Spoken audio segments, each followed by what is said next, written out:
మాజీ ముఖ్యమంత్రి వైఎస్ జగన్ ప్రతిపాదించిన మావిగన్ ప్లాన్ పై జాతీయ స్థాయిలో చర్చ జరుగుతోంది. ఇప్పటికే దేశంలోని పలు రాష్ట్రాలలో ఇలాంటి గ్రోత్ కారిడార్స్ డెవలప్ చేస్తూ ఉన్నారు. వాటిని దృష్టిలో ఉంచుకునే జగన్ మావిగన్ ప్లాన్ ను ప్రతిపాదించారు. మావిగన్ ను అద్భుతమైన ఐడియా అంటూ జాతీయ స్థాయి ఆర్థిక నిపుణులు కొనియాడుతున్నారు. ఏడాదికి 4 పంటలు పండే బంగారం లాంటి 1,00,000 ఎకరాల భూముల్లో 2 లక్షల కోట్ల అప్పుతో అమరావతిని నిర్మిస్తానని చంద్రబాబు చెబుతున్నారు. పైగా రాజధాని నిర్మాణం నిరంతర ప్రక్రియ అంటూ ఊదరగొడుతున్నారు. ఎన్ని దశాబ్దాలకు నిర్మాణమవుతుందో తెలియని అమరావతికి ప్రత్యామ్నాయంగా వైఎస్ఆర్సీపీ అధినేత మాజీ ముఖ్యమంత్రి వైఎస్ జగన్ ఒక అద్భుతమైన ప్లాన్ ని ముందుకు తెచ్చారు. అమరావతితో కలుపుకొని మచిలీపట్నం, విజయవాడ, గుంటూరు నగరాలను కనెక్ట్ చేస్తే రాష్ట్రాన్ని అభివృద్ధిలో పరుగులు తీయించే ఒక గ్రోత్ కారిడార్ రూపుదిద్దుకుంటుంది. ఇదే వైఎస్ జగన్ ప్రతిపాదించారు. ఇది అద్భుతమైన ఐడియా అని జాతీయ స్థాయి ఆర్థిక నిపుణులు చెబుతున్నారు. ఆంధ్ర రూపురేఖల్ని మార్చివేసే వైఎస్ జగన్ ప్లాన్ లో Machilipatnam port, Vijayawada airport, railway junction, గుంటూరులో ఇండస్ట్రియల్ ఏరియా ఉన్నాయి. ఈ 3 నగరాలను కనెక్ట్ చేయాలని ఆయన సూచిస్తున్నారు. వీటిని కలుపుతూ నేషనల్ హైవేస్ ఉన్నాయి, సముద్ర మార్గం ఉంది, ఎయిర్పోర్ట్ ఉంది, దేశంలోని ప్రధాన నగరాలను కలిపే పెద్ద రైల్వే జంక్షన్ ఉంది. అన్నింటికీ మించి చదువుతున్న, ఎంతో తెలివైన, కష్టించి పనిచేసే జనం ఉన్నారు. 20,000 కోట్లు ఖర్చు పెడితే చాలు అద్భుతమైన గ్రోత్ కారిడార్ సిద్ధం చేయవచ్చునని జగన్ ప్రతిపాదించారు. ఇప్పటికే దేశంలోని పలు ప్రాంతాల్లో వైఎస్ జగన్ ప్రతిపాదించినటువంటి గ్రోత్ కారిడార్లు అభివృద్ధి చేస్తున్నారు. డిఎన్జిఐఆర్ పేరుతో ఒక ప్రాజెక్టు నిర్మాణమవుతోంది. దాద్రి, నోయిడా, గజియాబాద్ ఇన్వెస్ట్మెంట్ రీజియన్ పేరుతో ఉత్తరప్రదేశ్, ఢిల్లీ రాష్ట్రాలను కలుపుతూ కొత్త ప్రాజెక్టు క్రియేట్ చేస్తున్నారు. 2 రాష్ట్రాల్లోని మొత్తం 80 పట్టణాలు, గ్రామాలు ఈ ప్రాజెక్టులో ఉన్నాయి. 2041 సంవత్సరం లక్ష్యంగా జాతీయ రహదారుల మీదుగా ప్రభుత్వ భూముల్లోనే 40,000 ఎకరాల్లో డిఎన్జిఐఆర్ ప్రాజెక్టు రూపుదిద్దుకుంటోంది. ముంబై, థానే, పూణే నగరాలను కలుపుతూ మహారాష్ట్ర ప్రభుత్వం కూడా ఒక అద్భుతమైన ప్రాజెక్టును డిజైన్ చేసింది. ముంబై నుంచి థానే మధ్య దూరం 40 కిలోమీటర్లు, థానే నుంచి పూణే మధ్య దూరం 90 కిలోమీటర్లు. దీన్ని ముంబై పూణే ఇండస్ట్రియల్ రీజియన్ కింద డెవలప్ చేస్తున్నారు. ఈ 130 కిలోమీటర్ల పరిధిలో 1200 గ్రామాలను కలుపుతూ Mumbai port, Pune express highway, Mumbai international airport, Mumbai Pune railway జంక్షన్లను కలుపుతూ ఇండస్ట్రియల్ కారిడార్ అభివృద్ధి చేస్తున్నారు.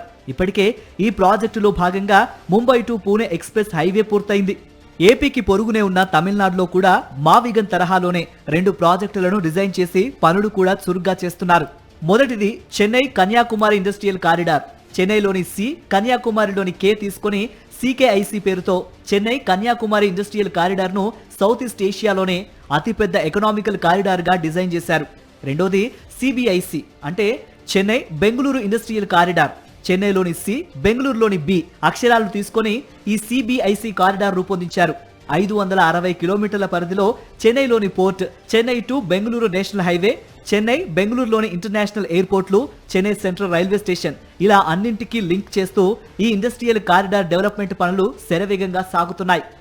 ఇలా చెప్పుకుంటూ పోతే ప్రతి రాష్ట్రం పొరుగు రాష్ట్రాలను లింక్ చేసుకుంటూ పోర్టులు, ఎయిర్పోర్ట్లు, జాతీయ రహదారులు, రైల్వే జంక్షన్లతో పాటు ఆయా ప్రాంతాల్లోని జనసాంద్రత ఆధారంగా ఆయా ప్రాంతాలను లింక్ చేస్తూ గ్రోత్ సెంటర్లను అభివృద్ధి చేసుకుంటున్నాయి. వైఎస్ జగన్ చెప్పిన మావిగన్ కూడా ఇలాంటిదే. మచిలీపట్నం, విజయవాడ, గుంటూరు నగరాలను కలుపుతూ గ్రోత్ కారిడార్ అభివృద్ధిని ప్రతిపాదించారు. ఈ 3 ప్రాంతాల్లోనే చంద్రబాబు చెప్పే అమరావతి కూడా వస్తుంది కదా. మరి మావిగన్ ప్రతిపాదనకు తెలుగుదేశం జనాలు ఎందుకు అల్లాడిపోతున్నారు?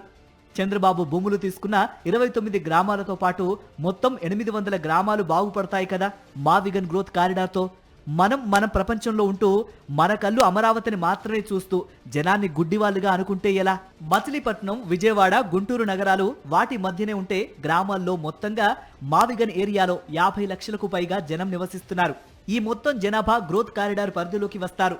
అందరూ కలిసి ప్రాంతమంతా ఓవరాల్ గా అభివృద్ధి చెందుతుంది. వైఎస్ జగన్ ఏది చెప్పినా టీడీపీకి, ఎల్లో మీడియాకు ఎగతాళిగానే ఉంటుంది. ఎల్లో గ్యాంగ్కు లోతైన ఆలోచన ఎలాగూ లేదు. ఎల్లో విషం చిమ్మి విధ్వంసం చేయటమే వాళ్లకు అలవాటని 40 ఏళ్ల ఆ పార్టీ చరిత్ర చెబుతోంది. ఏపీ విధ్వంస రచనకు అంకురార్పణ జరిగిన రోజే ఏపీ భవిష్యత్తు 40 ఏళ్లు వెనక్కి వెళ్ళింది. ఒక్కసారి గెలిచిన జగన్ విద్య, వైద్య రంగాల్లోనే కాదు ఏపీ ఇండస్ట్రియల్ రూపురేఖల్నే మార్చివేశారు.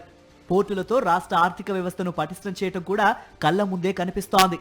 ఢిల్లీ, యూపీ రాష్ట్రాలు, మహారాష్ట్ర, తమిళనాడు ప్రభుత్వాలు చేపట్టిన గ్రోత్ కారిడార్లు చూస్తున్నందునే జాతీయ స్థాయి ఆర్థిక నిపుణులు కూడా జగన్ ప్రతిపాదించిన మావిగన్ ను ప్రశంసిస్తున్నారు.